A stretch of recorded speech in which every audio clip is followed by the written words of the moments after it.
Hi Rob, how you doing this morning? Your time? Good, Craig. Good to see you, my friend. Yeah, good to see you too. As we are just saying, very, very jealous that you're on tour with Metallica at the moment. So, for some of the new listeners, tell us a little bit about the Metallica Takeover and how you're involved with that.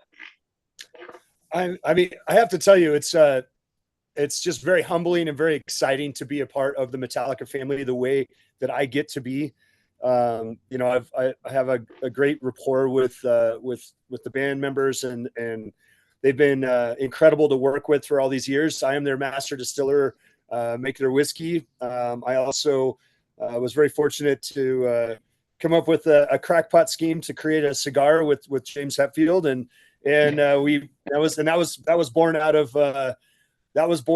of COVID. James lives about an hour and a half away from me here in Denver, Right, Colorado, right, and we spent a lot of time social distancing, smoking cigars on his back deck, looking up at the Colorado Rockies, the Rocky Mountains, and I've been friends with Jonathan Drew for many years, and he owns Drew Estate Cigars, and right. so I came up with this idea I asked James, I was like, "What do you think about making our own cigar?" And he said, "That sounds great." He loves smoking cigars. So we, so I talked to Jonathan Drew, and we created a cigar together. So now we've got the whiskey and the cigars, and I've been traveling with the band to promote, promote the cigars and the whiskey, and wherever the band is touring, and wherever the whiskey is and wherever the cigars are, that's where I'm going to be. So I'll be in Right. Nashville this weekend, Yes.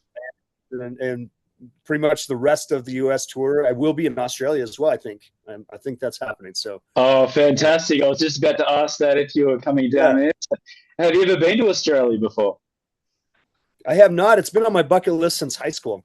I tried to do the student exchange program. It didn't work out for me. Right. And once I get to Australia, I only have one more continent left, and that's Oh, Antarctica. oh, there you So go. that's gonna have to be a focused attempt, I think. After, but I'm really looking forward to visiting Australia. I've wanted to my whole life. Oh, we're so excited on behalf of all the Metallica fans. We've been waiting a very, very long time for the band to come down now. So it's going to be some really great shows. Just getting back to the smoking the cigars. I haven't seen so many people smoking cigars in the mosh pit ever, and especially on James's side as well. Like they're like all four corners of the stage, and all the fans are like smoking the cigars and trying to get James to light the cigars for Right. them. I've never seen so many cigar smokers ever. So whatever you're doing there, you're doing something right there. It's pretty fun to see, and that's all just natural. That's just James being James. He's such a good human being and such a good guy that he's he knows it gives people a thrill, and it is funny to see people there waiting to get their cigars lit. That's it. They're trying to hold their phone as well as the cigar, and Right. so it's a good little thing there. Multitasking. That's it exactly. So let's go back. Let's go right back to where you're from. Now, correct my pronunciation, but I do believe you were born in Olathe, Colorado. Olathe, and I Olathe. wasn't born there. I grew Oh, up there. oh, you grew up there, right? Okay. Yeah, yeah. Olathe. Yeah, it is one that gets that's hard to understand sometimes, that pronunciation, but it's a very small town, agricultural community. It was mostly corn and orchards, where I grew up. Beautiful part of Colorado, with the San Juan Mountains, kind of as the backdrop there. And I really was very fortunate to grow up in the country and have a lot of the freedom of being raised somewhat feral. Yeah. Was that a good thing or a bad thing? Oh, I love it. I grew up, Yeah. riding dirt bikes, and just I was always outside, always doing something outside, and living out in the country. I was just always traipsing through the woods and getting in trouble out there. I do believe that one of your parents' things was that you didn't have a TV in your Right. house. So how was your record collection then? We yeah, my folks didn't believe in having a TV in the house, and so I was a voracious reader. I read a lot Was of that books, sorry, Robert? and Is that just was that a religious thing or just something that they passed on from generations or? I think it was my mom was she was Jehovah's Witness. She was raising my sister and I as Jehovah's Witness. My dad did not believe in that religion, so he was not Jehovah's Witness. Yeah. So there was kind of a dichotomy there in the growing up. But I think it was more of a choice. That my parents felt that it was a distraction, and that it was just they called it the idiot box, and that it was just it was just there to suck your time away, and so I'm very grateful for that now. I don't Yeah. even have a TV in my house. Like I watch TV. I have I watch movies and things like that. But I tend to lean towards music and Yeah. reading and that sort of thing. So the record collection. My parents collected a lot of vinyl records, and Yeah. so and my dad had very strict rules on how to handle those records. If you didn't handle them that way and clean them every single Oh time, yeah, right. you Yeah. didn't get to handle the records, That's, which is fair enough. He spent a lot of money on those records. So as time went on, they now they have a TV in their house, and my mom's no longer a Jehovah's Witness. They just started storing the records, and I asked them one day if I could be the caretaker for the records. So I'm the steward of their record collection as well as mine. So I have yeah. about like close to 2,200 records, I think. Yeah, right. So And I what just do you have in your collection, Rob? I have all my parents' 70s, the stuff from the 70s and the 80s. So, Right. my dad liked anything from Black Sabbath to Harry Chapin to, Gordon Lightfoot. My mom liked a lot of old country, like Right. Patsy Cline and Dolly Parton and those kind of, like those kind of things. So I really kind of got a kind of a diversity there of some of their music. And then a lot of 70s rock. And then I had my collection where, I think my first vinyl record was the one my dad gave me was Herb Alpert and the Tijuana Brass Band. Wow. Yeah. And then I think the next one that he gave me was the Beach Boys. So I had Oh, so those were my first couple of records. And then the ones I was buying, I think I started with Bruce Springsteen, right. Born in the USA, and then Yes.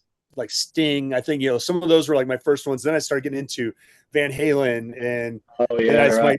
my taste started getting more into metal, and I was starting to get like Def Leppard and Van Halen, and then so Yeah. I've got all these vinyl records that I bought brand new in the 80s. Yeah, right. And then I started collecting, and then I started and where I grew up, it was a kind of a simple community, so getting music was not easy, like the music I wanted to listen to.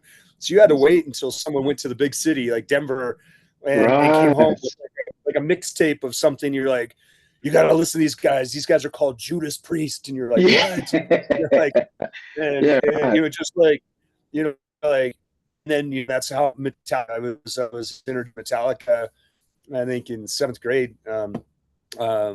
It was the first song I heard was Master of Puppets, and I was just Wow. like blown away. I was Yeah. like, who are these guys? This is my music right here. Yeah, right. And did you ever dabble in playing music, like guitar or any sort of instrument? I play the guitar. I mean, not well. I like to play around on it. I used to do vocals. Used to sing a lot.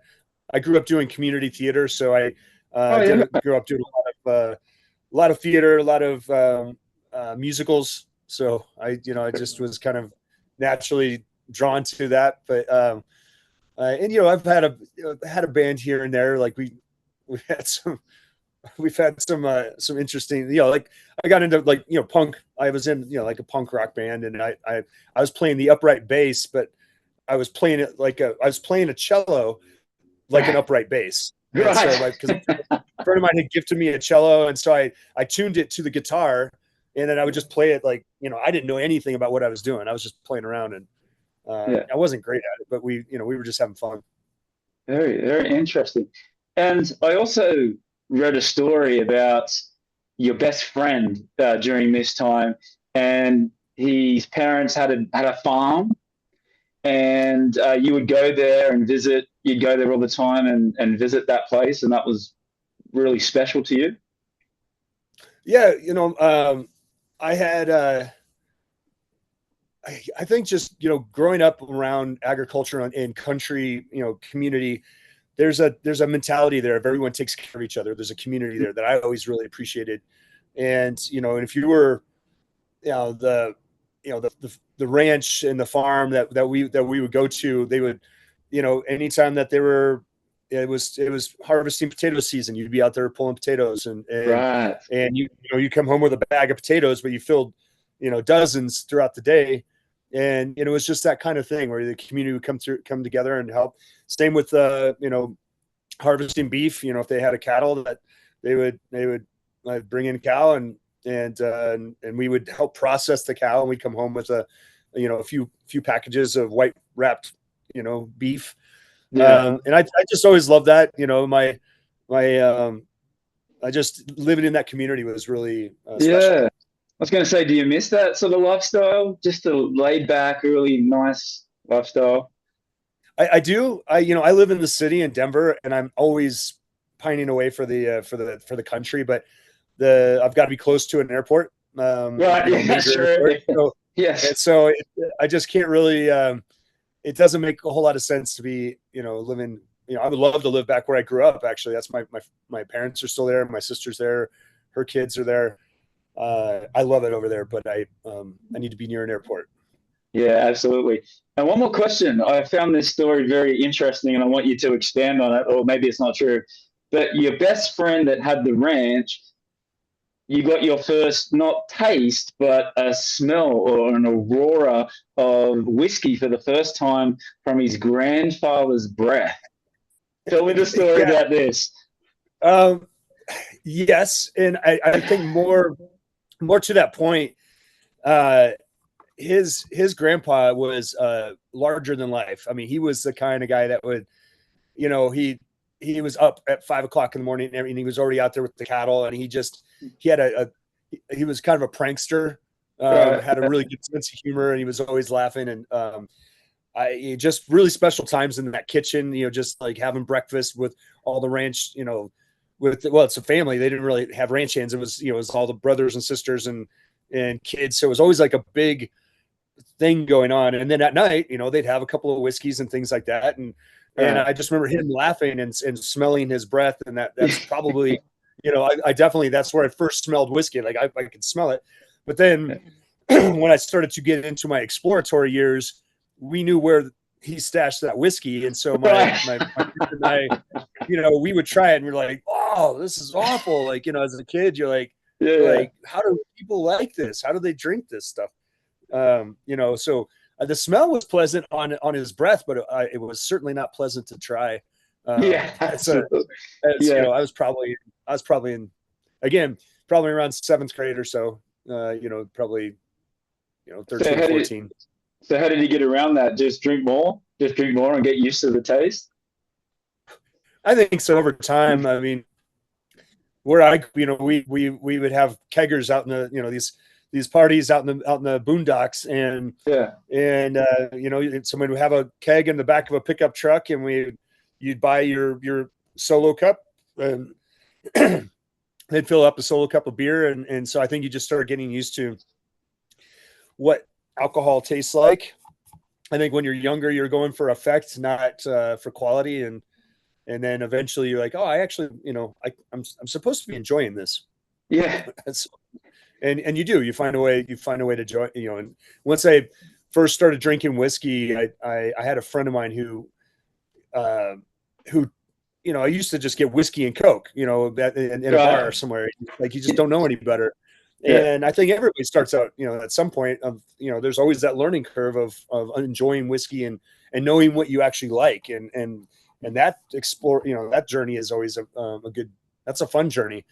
And yeah, I think I had a friend who said one day, he's like, no, this is a bottle of bourbon, and you drink it neat, and here's how you drink it. And so no one had ever shown me that before. I was always going to the bar for effect, and now I was like, oh, this is really nice. This is a whole new experience. I feel like it was a very similar experience to like probably like the Wizard of Oz. Right. When they went Yes. black and white the color, I was like, Yes. oh, there's a world here that I can explore and explore for myself. And so that's where my journey with whiskey began.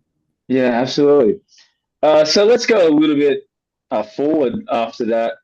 So I do read that 21, you made the decision to uh, go on 2 tours during the military service, U.S. Army, the 10th Mountain Division from 1992 to 1995.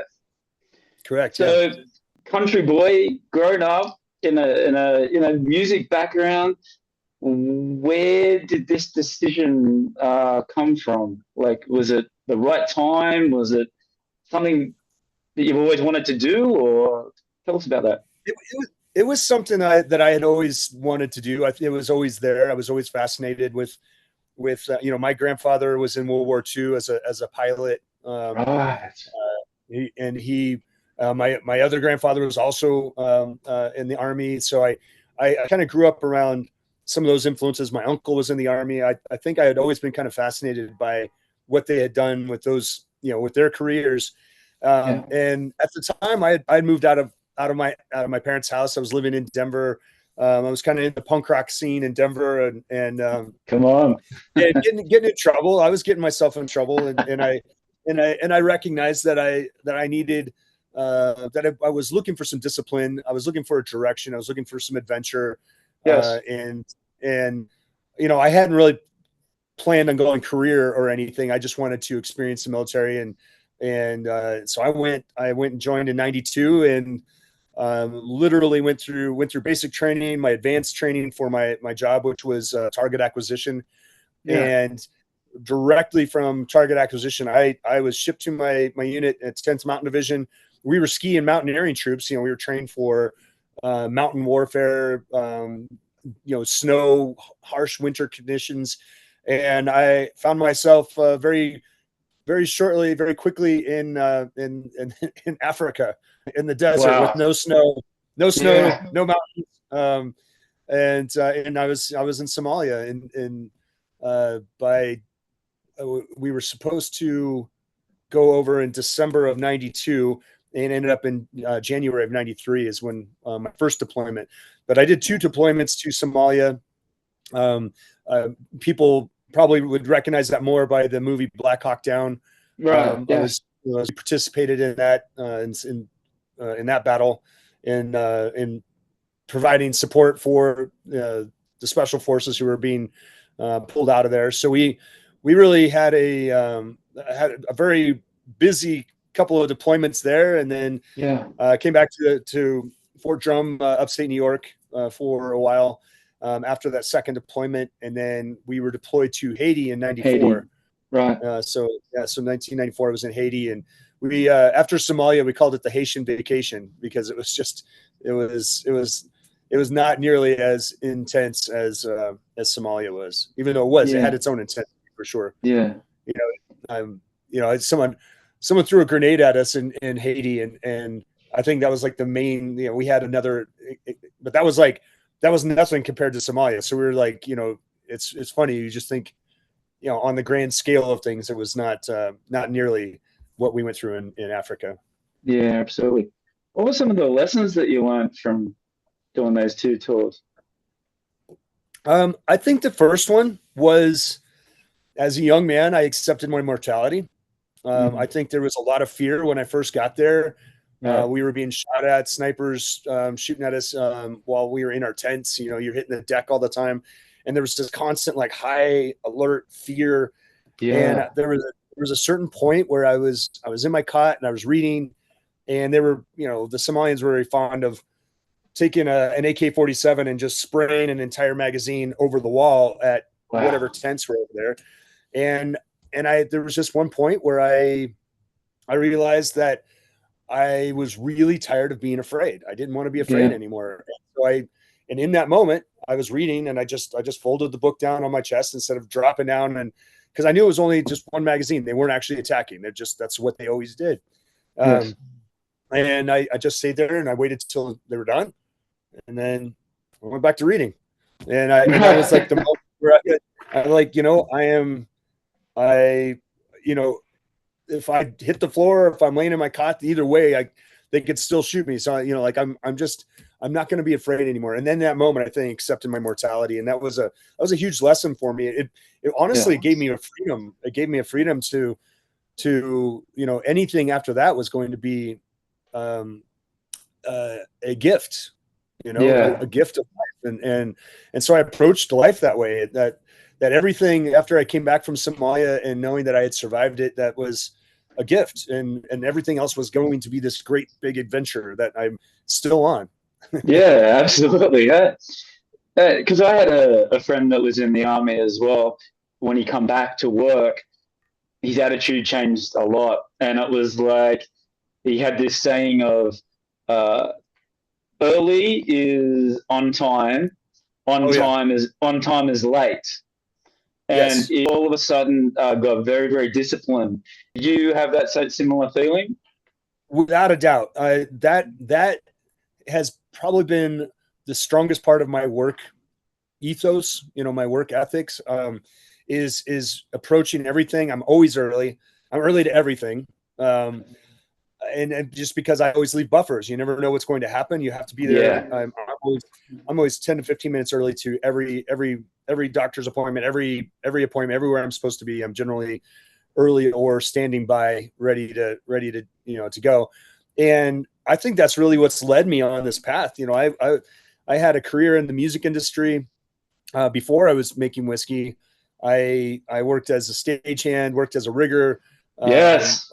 Worked doing all these great and working with all these great bands, and a lot of that was because I would show up. I would do the work. I would show up on time. I would do the work.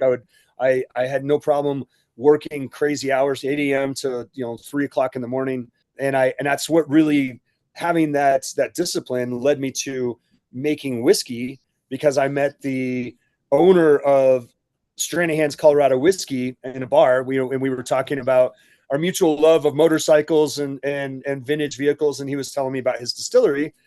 And I came down and helped with a bottling one time, and I was like, I need to know how to do this. I want to learn how to make whiskey. I want to learn how to distill. And he said, well, I only have 2 shifts a day and they're already full. Like, I don't need any more people. And then I started doing the math, and I started, I was helping out with the bottling a lot more. I was working for whiskey, and I started thinking about it, and I was like, well, if you don't shut the stills down, because you have to fire the stills up in the morning, it takes 4 hours for it to heat up. Then you have that's your 9 a.m. to 5 p.m. shift. Then you have your 5 p.m. There was a first shift and a second shift. And I started thinking about it. It's like, what you need is to keep the stills running the entire time, so they never cool down. And that would be a 1 a.m. to 9 a.m. shift. And wow. And you could produce maybe 3 to 6 more barrels of whiskey a week if you kept this shift going. Right. And so I talked to him and I said, hey, what do you think about making a third shift, 1 a.m. to 9 a.m., and I will be your guy to do that shift. And once he looked at the math, he's like, you're willing to do that? And I said, yeah, I'm willing to do that. You teach me how to make whiskey, I will be your night guy. And so he said, yeah, let's do it. So they trained me how to distill. And I took over we created that shift, 1 a.m. to 9 a.m. And I did that shift for 4 years. Wow. Before, that was 4 years of living in when everybody else is asleep, you're awake and working. And then coming out of work at 9 in the morning, I lived on a horse ranch at the time. So I would go and come home, I'd sleep for a couple of hours, then I'd go muck out stalls and do whatever I needed to do. And then I'd go back to sleep before I'd have to go back to work. So it was a very strange period of time, but it led to learning my craft and then evolving from there up to being the head distiller and the master distiller and so on.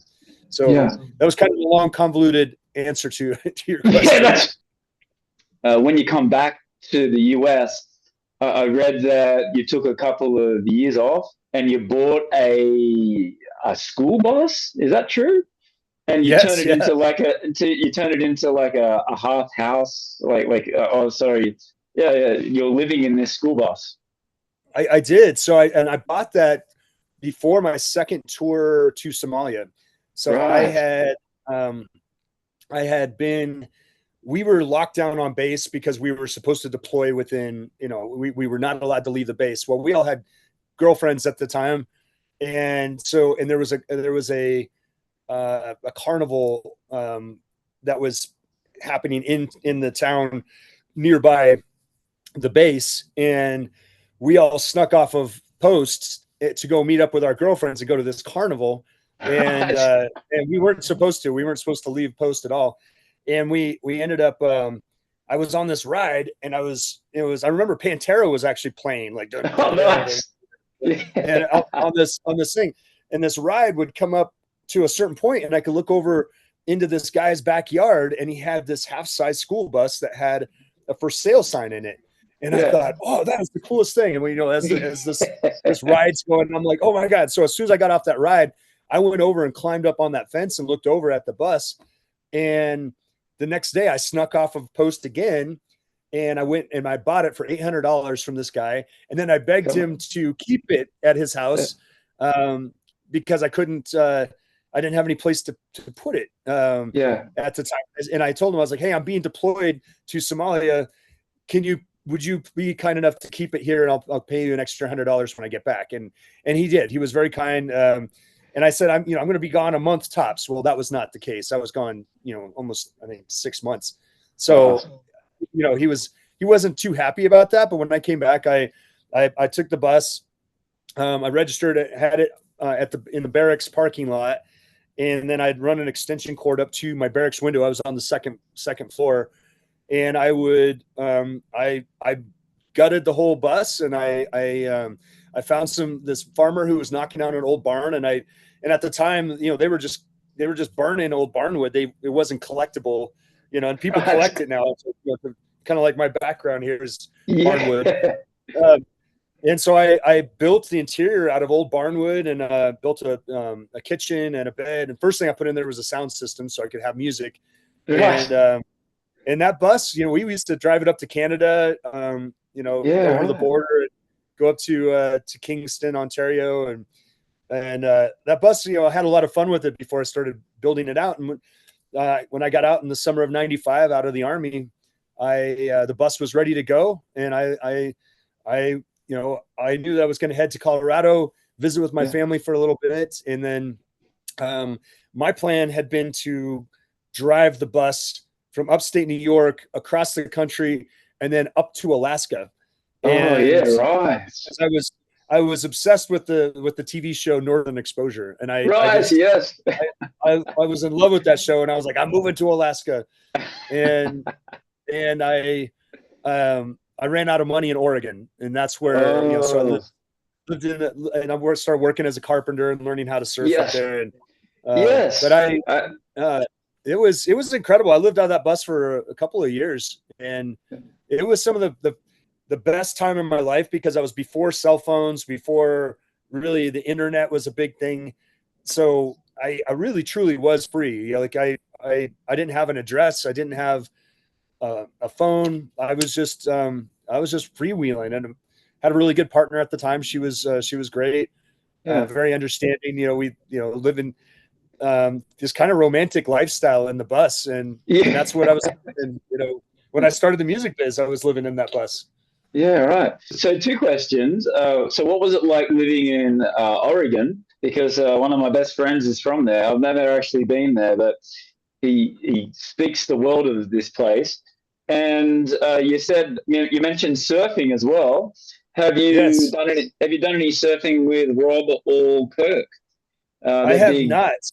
No, My not yet. I have not gone surfing with them. We've talked about it, and when I told Rob Trujillo that, I was like, oh, I learned how to surf up in Oregon. He's like, oh man, that's some cold water.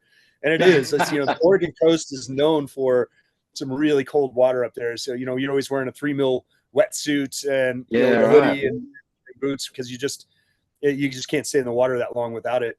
I wasn't a great surfer. I liked being out there. I liked getting out there.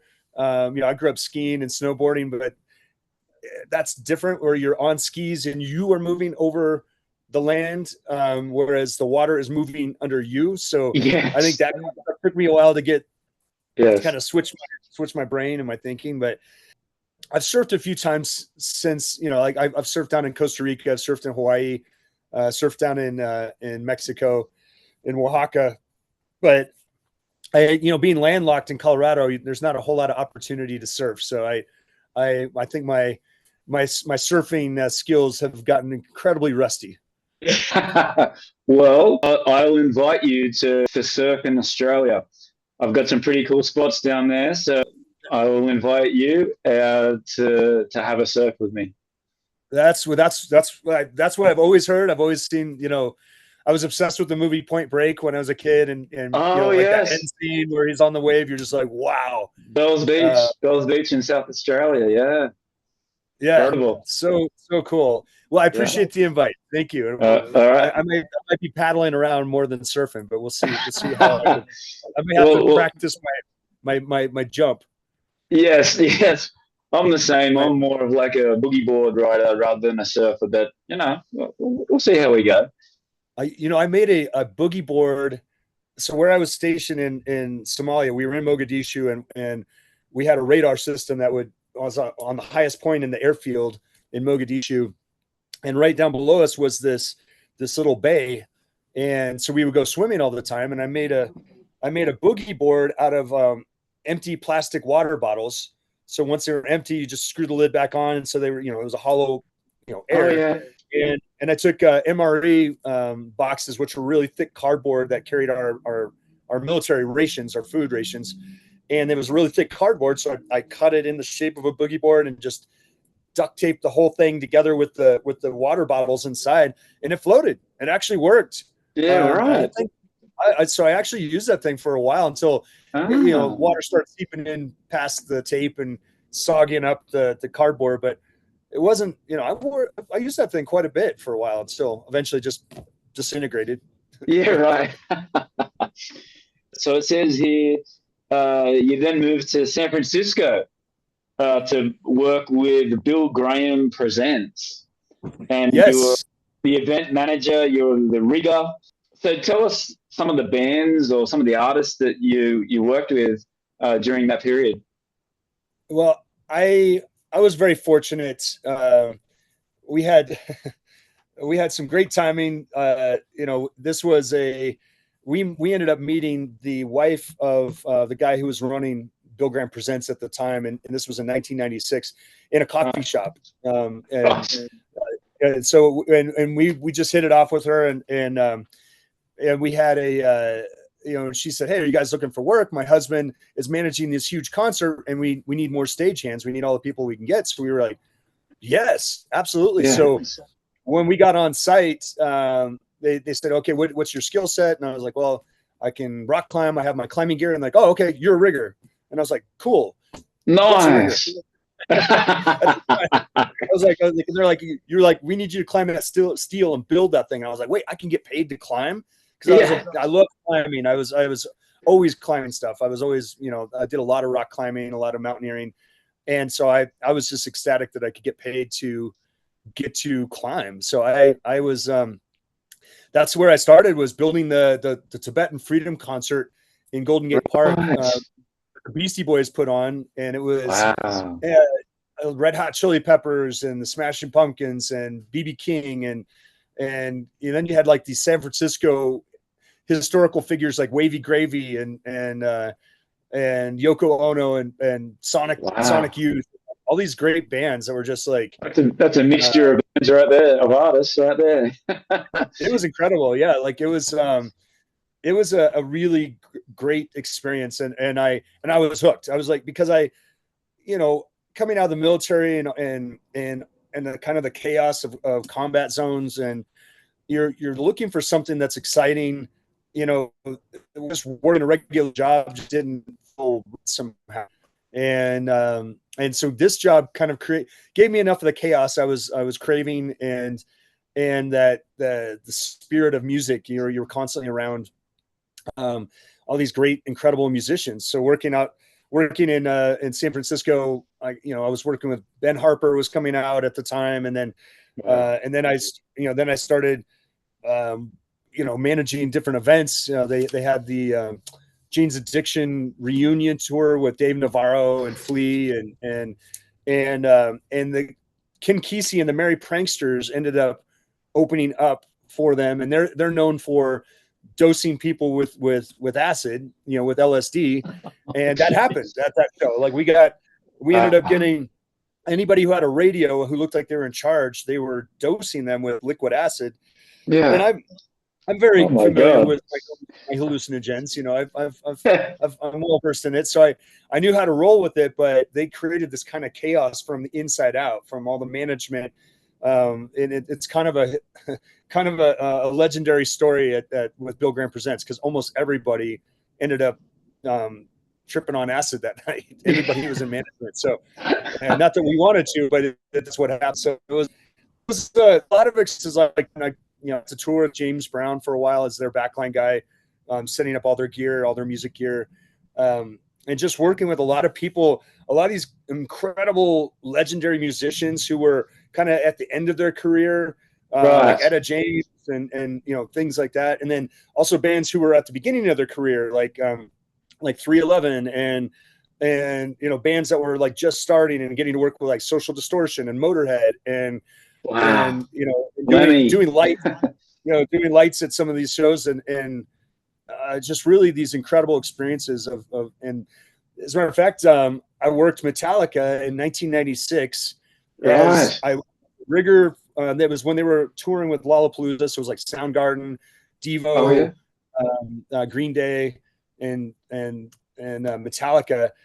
And I was a huge Metallica fan. Am a Metallica fan, and seeing. And so I was one of the riggers, but I also got to be one of the guys who were their personal stage crew to push their boxes on stage.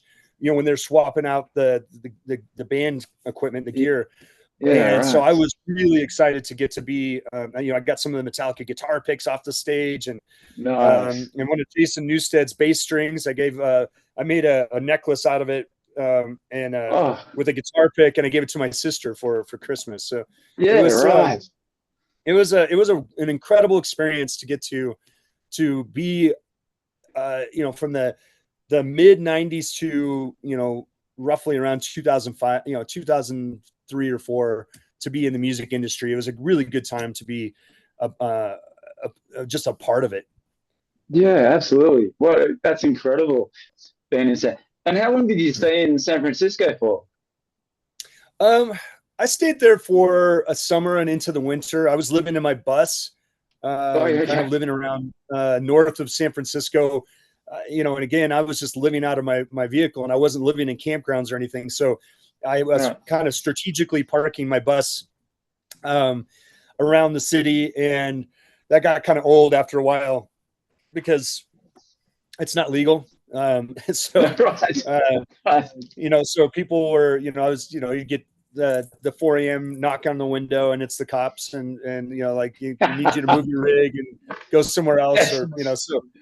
A lot of that, and so I was pretty good at finding places outside the city to park, but that bus I painted it green and purple to piss the Army off at the time. It wasn't to piss them off; it was more to just show the Army that like I was really good at what I did. I was great at my job in the military, but at the same time, I wanted it to be clear that I was my own person, that I was an individual, that I was creative, and so so that bus did stand out. And so I, needed to be strategic about where I parked it. Right. Where is that bus now? That bus is sitting on a friend of mine's property at 9,000 feet above sea level in the Rocky Mountains. And he's got 40 acres up there. It was used we used it as a camper up there for many years, like a cabin. And then somebody trespassed on the property one day and shot every single window out of the bus. So by So it's been like overtaken by pack rats and things. And every once in a while, I think, man, it'd be cool to go up and fix it up, but just the amount of work that it would take. Yeah. Unfortunately, it's just, so I've taken a bunch of parts off of it and things as memorabilia. I think that's just where the bus is going to, spend the rest of its days. Absolutely. Yeah. I'd love to check it out one day.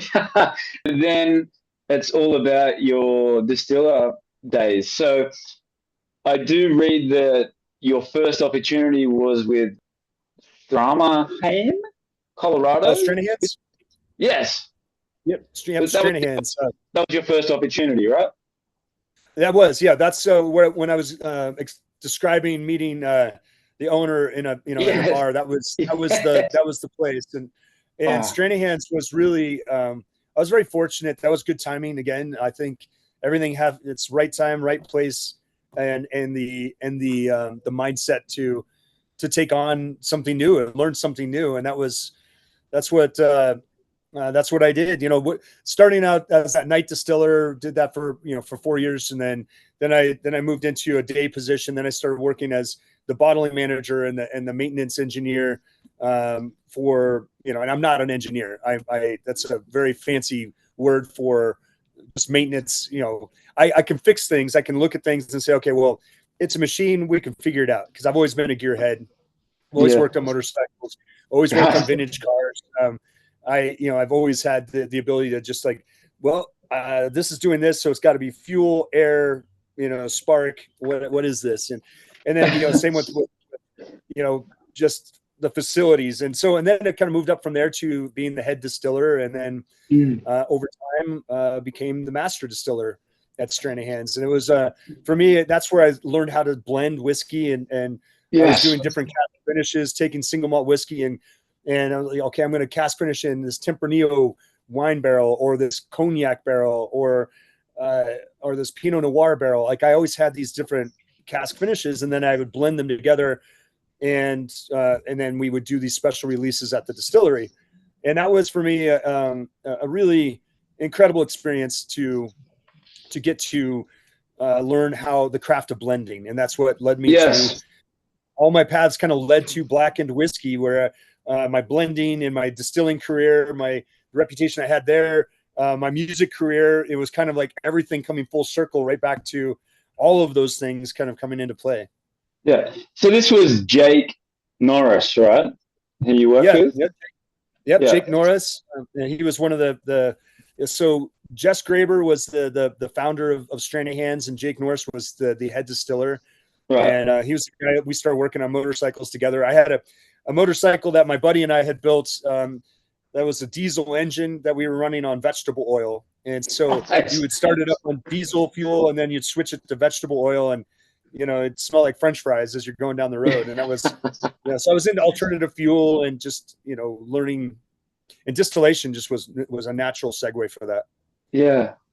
And now I can see why you and James Hetfield get along so well.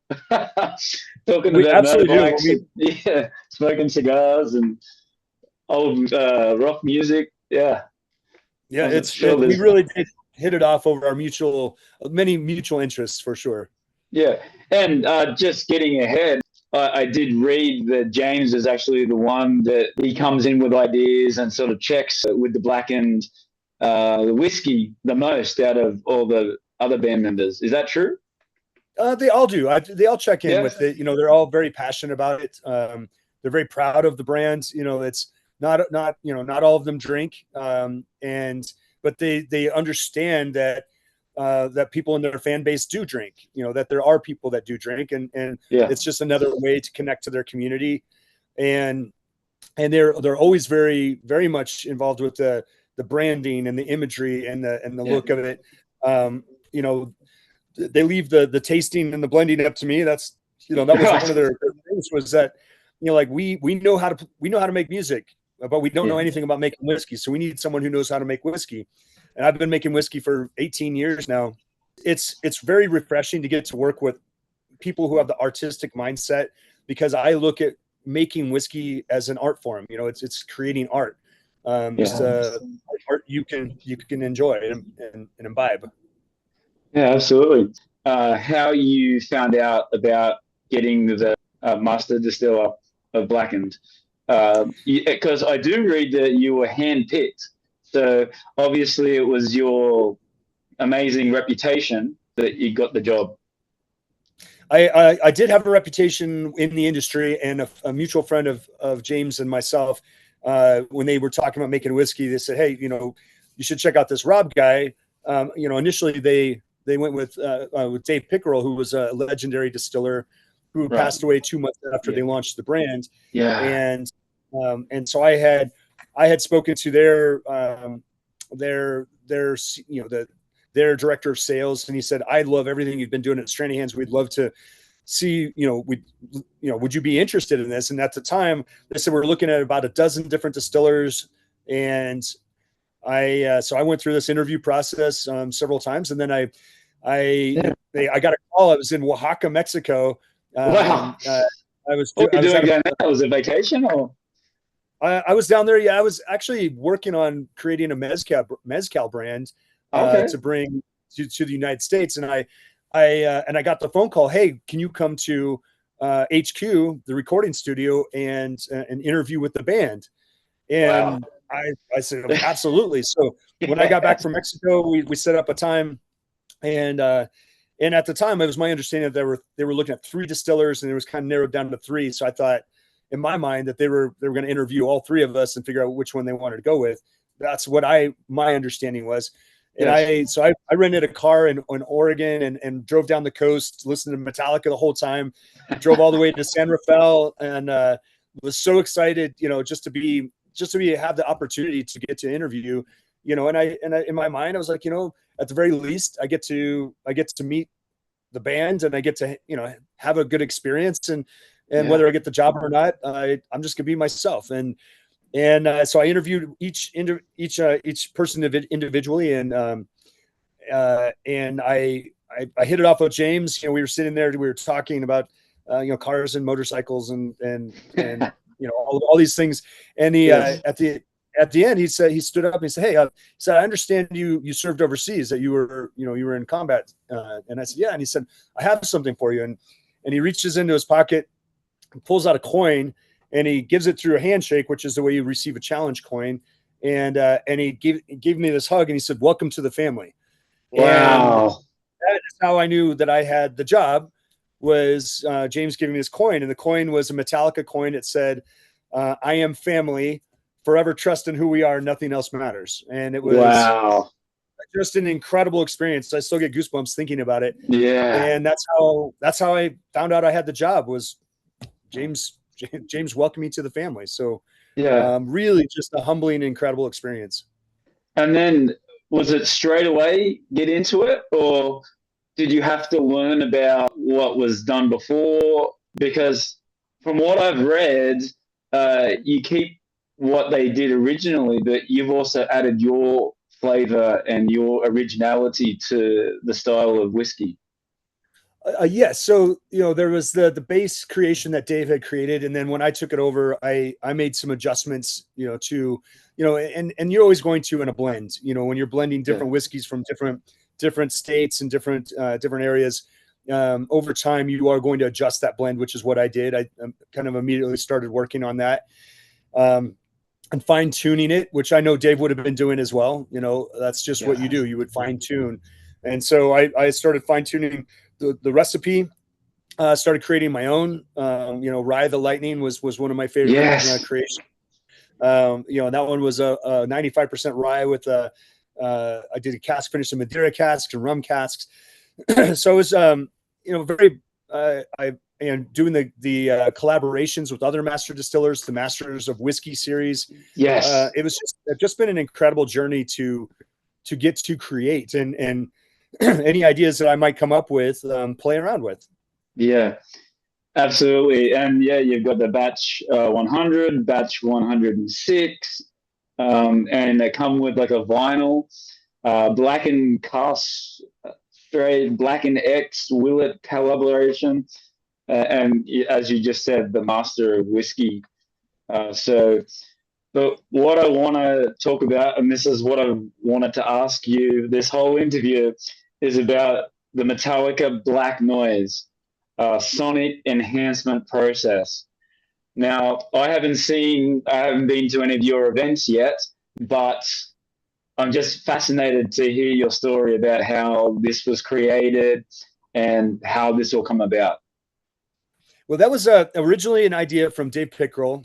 You know, he had been inspired by there's a cathedral at West Point, Right. and when he was a soldier there, and the cathedral, that the caretaker of the cathedral, there was a pipe organ in there, that the pipe organ, you know, the organ pipes would go up the side of the wall, and he would, you know, he'd press this key on the organ, and it would vibrate the building. So he was, you know, he's like, look, I can't play this key for very long because I'm afraid to bring the building down. And that always kind of stuck with Dave, that sound creates movement. And Yes. so that was something they started to play around with.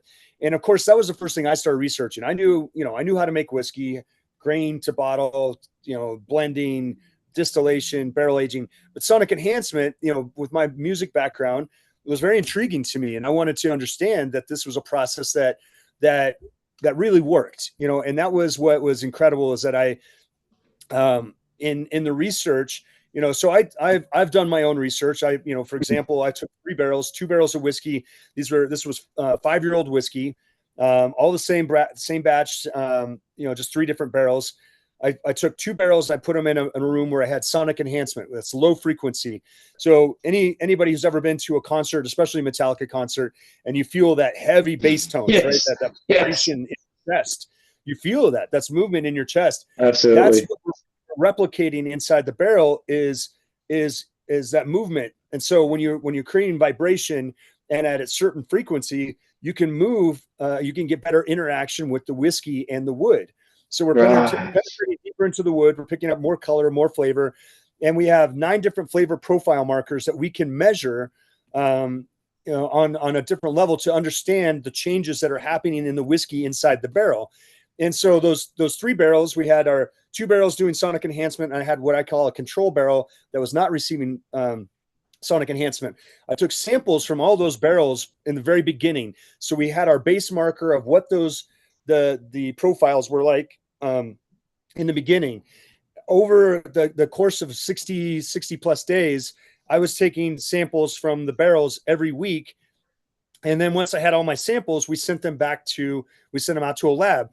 We were able to identify over time that the 9 flavor profile markers that identify, you know, the barrel aging, every one of those were elevated in our sonic enhanced barrels, which was proof that sonic enhancement was making a difference and a change within the aging process of the whiskey. So it was really fascinating to me. I mean, it led me down to so many rabbit holes. I was like all the way to, like, you know, were the pyramids in Egypt made with sound and sonic enhancement, moving stone.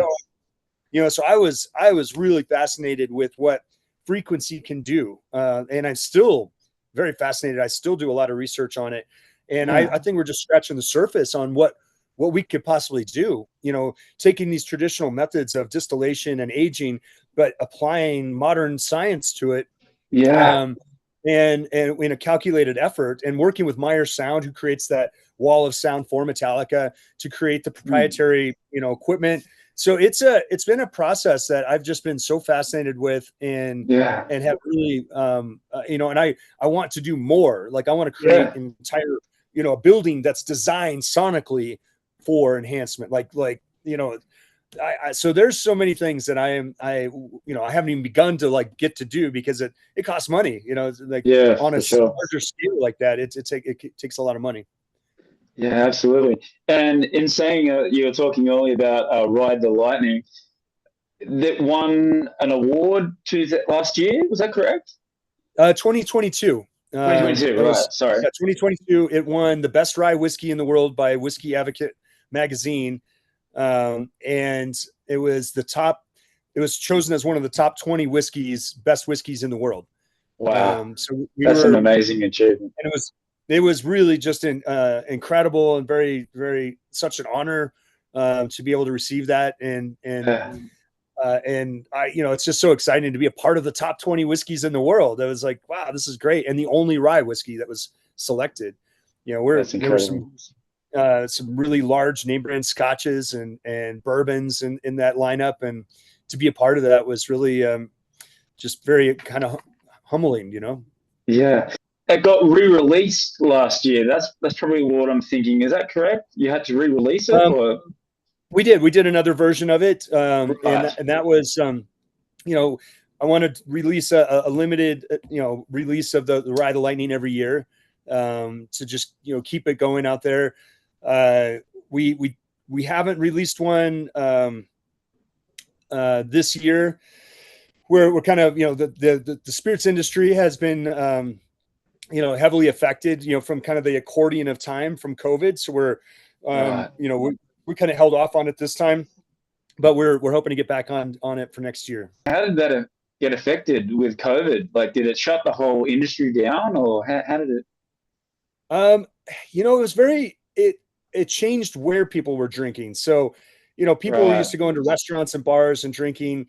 It didn't stop people from drinking. They were just drinking at home. And so, I think a lot of people were getting better at their making cocktails and Right. their home setups. And, like I built this cigar bar during COVID. So I had a place to, in Colorado, a place to smoke during the winter and have create cocktails and that sort of thing. So, I think, it just changed how people were drinking is what happened. Right. And now people are, it's kind of everything's kind of catching up and resetting itself, I think, is what the industry's doing. Yeah, absolutely. Oh, my next question is, so what's the plans for the future then? Are you already working on some new whiskeys, or confidential at this stage, or? Yeah, nothing I can speak officially about, but yes, we're working on something. I've always got some projects in the wings, so to speak. And yes, I've got something I'm working on, but not at liberty to talk about it yet. Okay, unfortunately. No worries. Yeah. And what does the event entail there? Is it tasting? Is it? So what happens in the event? They're always different. So I never know until, a lot of times I don't know until I actually walk through the door. I'm well-versed in being able to discuss the cigars, discuss the whiskey, and just, get to hang out with some fun folks. And so I see a lot of familiar faces all over the country. And there's Metallica fans that are at every single show, which is so impressive. And they're like family, and I get to see a lot of those guys will come out and enjoy a cigar and enjoy some time with us. So I'm looking forward to seeing everybody. It's always a reunion, Rob, all my friends are asking me if I'm coming to the US for this tour, and it's like, I'm going to try my best. Your home city, Denver, is the last stop on the tour. I'm going to try really, really hard to get there. So, yeah, fingers crossed. Excellent. Yes. Well, I hope that's the case. We've got, I've become good friends with Squindo, the artist. Oh yes.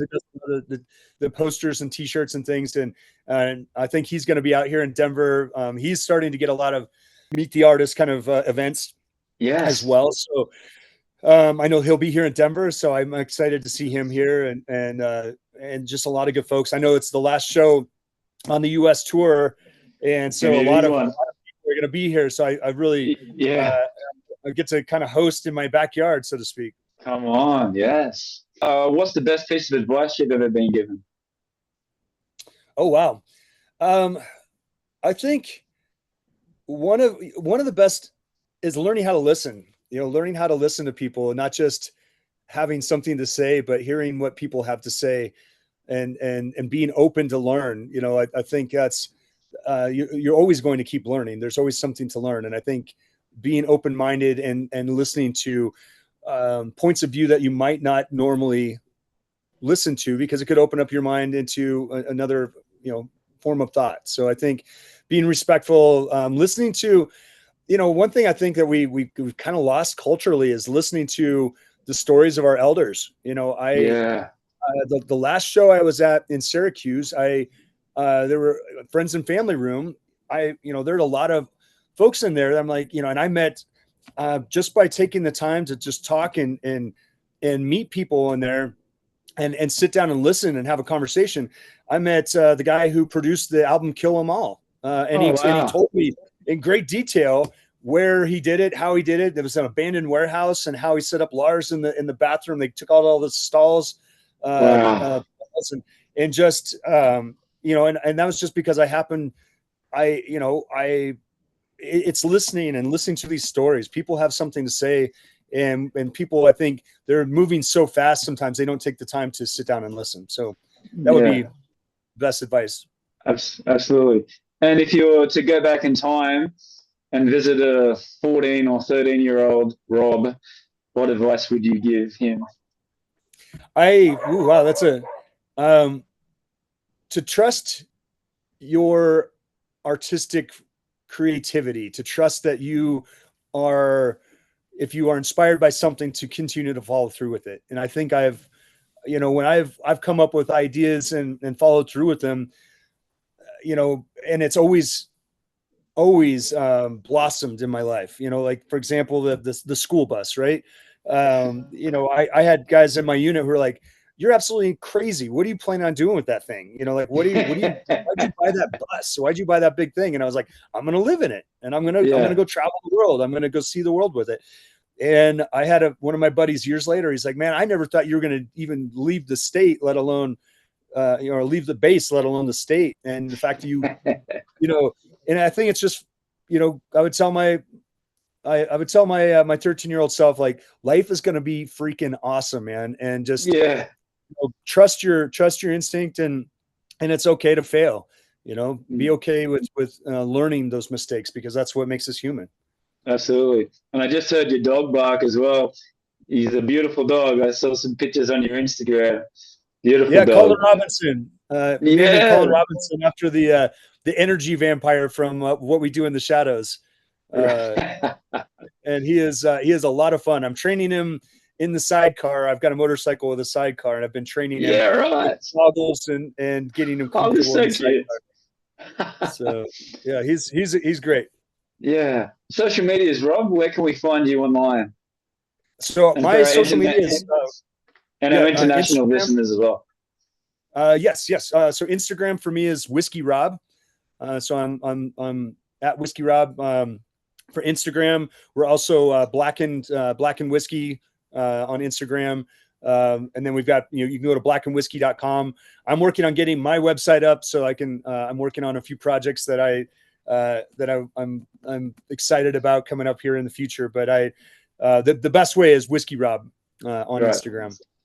All right. And just some quick questions, little short questions. You like your top 2 or 3 favorite, and then I'll let you go. I'll get out of here.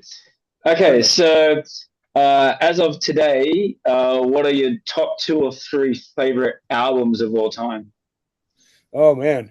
I think Led Zeppelin 1, I think, that was, as a kid, that was just like, there's just this feel to Led Zeppelin that they just were this thing that was just, its own entity in itself.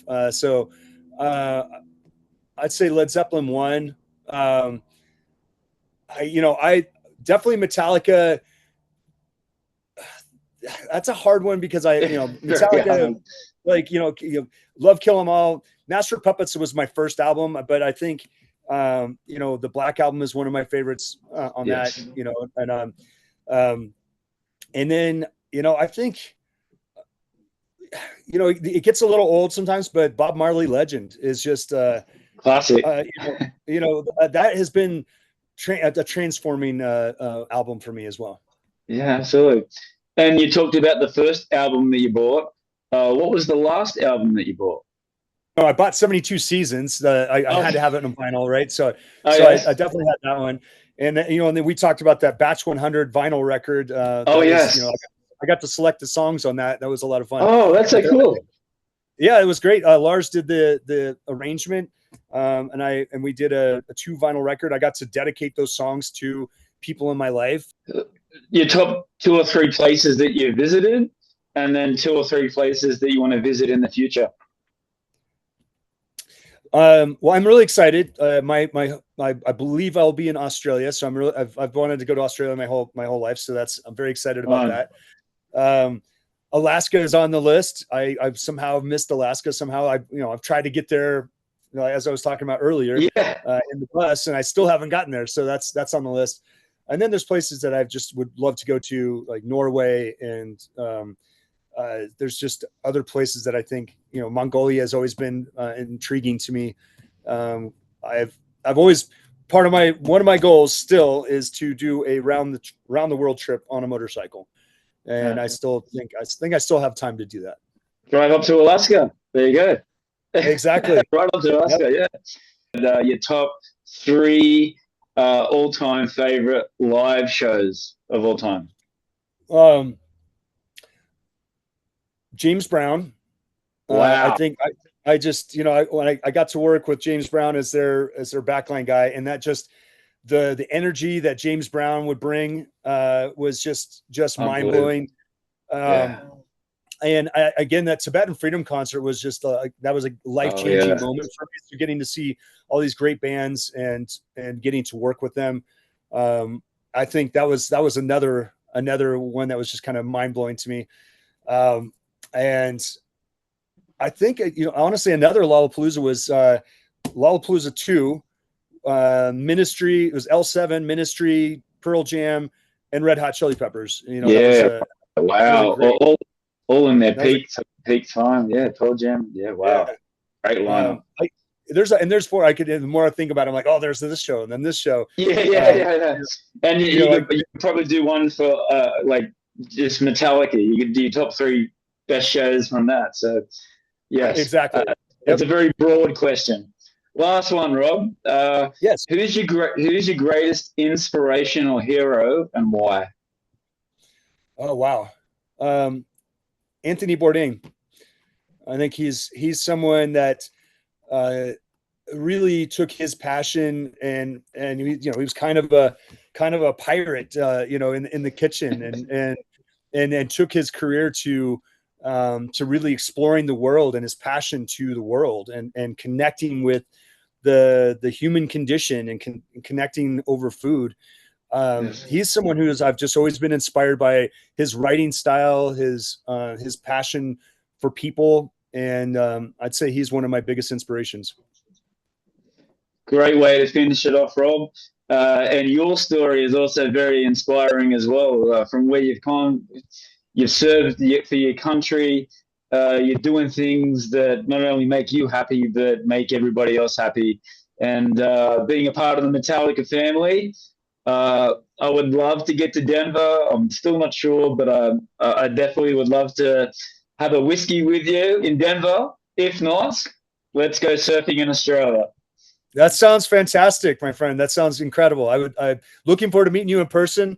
And that's what I love about the Metallica community, is that at some point you will get to meet these people, at some point you're going to cross paths just by being out there. Oh, the Metallica family is so good. Absolutely. Yeah. All right, Rob, thank you very much for your time, and I look forward to meeting you very soon. Craig, it was such a pleasure, and thank you for the wonderful questions and the inspiration. I appreciate it.